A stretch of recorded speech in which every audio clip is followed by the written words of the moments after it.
रुक्मणी जी के बेटे राहुल की शादी दीपा नाम की लड़की से होती है। दीपा एक सरल स्वभाव की सीधी सादी लड़की है, जिसने ससुराल में आते ही ससुराल की सारी जिम्मेदारियां और काम अपने ऊपर ले लिए हैं। रुक्मणी जी का बेटा राहुल एक सरकारी स्कूल में टीचर है और पति देवानंद जी अपनी नौकरी से रिटायर हो चुके हैं। दीपा के सरल स्वभाव के कारण रुक्मणी जी अपने सभी काम उसी से करवाती थी और खुद कुछ भी नहीं करती थी। देवानंद जी रुक्मणी जी को बहुत समझाते हैं कि वो बहू के सीधेपन का फायदा ना उठाया करे, लेकिन रुक्मणी जी नहीं मानती और कहती हैं, क्यों ना उठाऊं फायदा, आखिर मेरा बेटा सरकारी टीचर है, उसको पढ़ाने लिखाने में मेरी भी तो कुछ मेहनत लगी है। फिर कुछ समय बाद तकरीबन शाम के 5 बजे जब दीपा बहू किचन में शाम की चाय की तैयारी कर रही होती है, तो देवानंद जी रुक्मणी से कहते हैं कि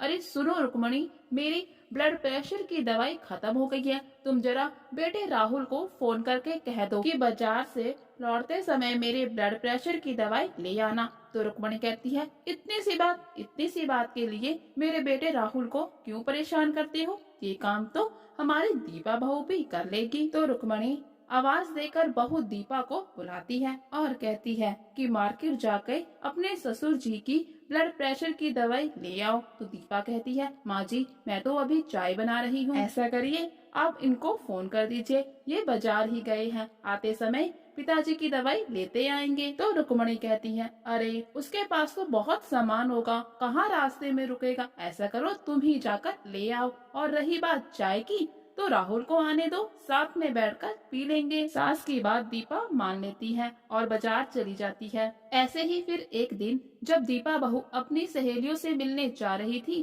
तो रुक्मणी कहती है, अरे बहू आज तो मेरी तबीयत ठीक नहीं है, तुम्हारे पीछे से अगर मुझे किसी चीज की जरूरत पड़ेगी तो मैं किससे कहूँगी, लेकिन अगर तुम जाना चाहती हो तो जा सकती हो, मैं तुम्हें नहीं रोकूंगी।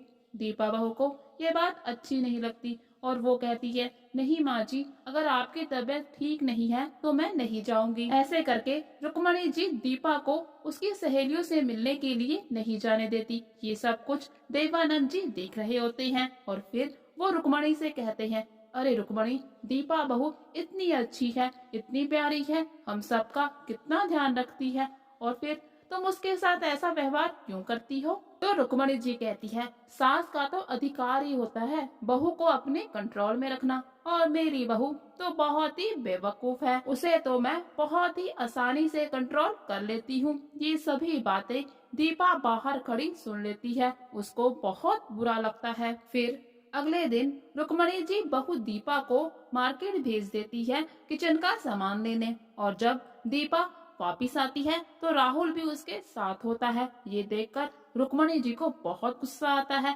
कि दीपा बहू ने राहुल को भी अपने साथ काम में लगा लिया। वो दीपा से कहती हैं, अरे दीपा, मैंने तो तुम्हें कहा था किचन का सामान लाने के लिए, फिर तुमने राहुल को क्यों परेशान किया। तो दीपा कहती है, अरे माँ जी, मैंने इनसे कुछ भी नहीं कहा, वो तो स्कूल से लौटते समय इन्होंने मुझे देख लिया कि मैं मार्केट में हूँ, तो ये वहाँ आ गए। फिर अगले दिन राहुल के स्कूल की छुट्टी होती है, तो रुक्मणी जी कहती हैं, आज तो मेरा बेटा घर पे है, तुम इसके लिए आलू के पराठे बना दो और साथ में मेरे लिए दूध भी गर्म कर देना। तो दीपा बहू किचन में चली जाती है पराठे बनाने के लिए, तो राहुल भी उसके साथ चले जाता है उसकी मदद करने के लिए। जब रुक्मणी जी ये सब देखती हैं तो उन्हें फिर से बहुत गुस्सा आता है कि राहुल दीपा के साथ काम क्यों करा रहा है। तो वो दीपा बहू से कहती हैं, अरे बहू, मेरा बेटा एक ही दिन तो घर पे होता है, इस दिन भी तुमने उसको किचन के काम में लगा लिया। तो राहुल कहता है, नहीं नहीं माँ, मैं कुछ भी नहीं कर रहा, मैं तो सिर्फ तुम्हारे लिए दूध गर्म कर रहा था। लेकिन